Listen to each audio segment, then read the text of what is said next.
Hitondra anareo hitsangatsangana hijery an'izany atao hoe nosy varika zany a da mama.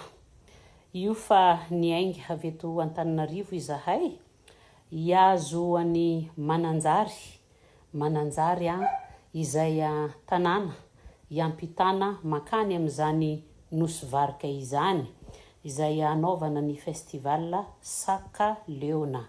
Io fa tonga soa eto Mananjary izahay a ny maraina be, de zao hitantsika ohatry ny ahoana zany Mananjary izany, mafana, mafinaritra, ary tena hoe toerana afaka vizitena, afaka jerena, afaka tsidihana.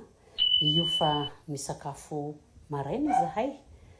Zao ny sakafo maraina nisafidiko moa zany a, nisafidinay miaraka amin'ny ekipa. Eto ary fa miomana ny hiampita any nosy varika dia naka vedette rapide izahay satria mbola maika, tena maika hamonjy fotoana any nosy varika, ka tsy afaka ny hiandry adiny 8 amin'ny fitaterana hafa moa zany. De eto ao anatiny izahay zao a, io fa hitanareo mipetraka io ny tenako a, miaraka amin'ny ekipa rehetrarehetra anainga avy eto Mananjary zany a, hiazo any nosy varika. Mariako moa fa ato anatin'ny ranom-pangalana, mamakivaky an'izany ranom-pangalana izany a, ny tenanay miaraka amin'ny gropy da mama amin'izao fotoana izao.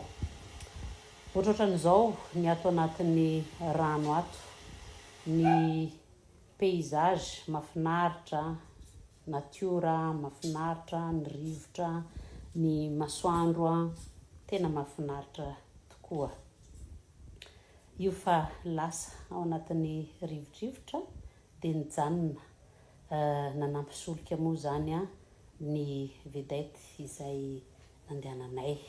De iny fa lasa indray a izahay mianakavy kely mamakivaky an'izao rano ary mahita an'izao toerana mafinaritra izao.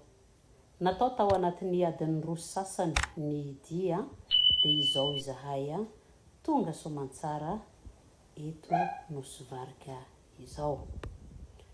Dia nidina hiazo ny trano izay efa natokana ho anay a, dia iny fa samy mitondra ny enta-keliny daholo izahay a, mandeha tongotra hiazo an'izany hotely izay efa natokana ho anay izany.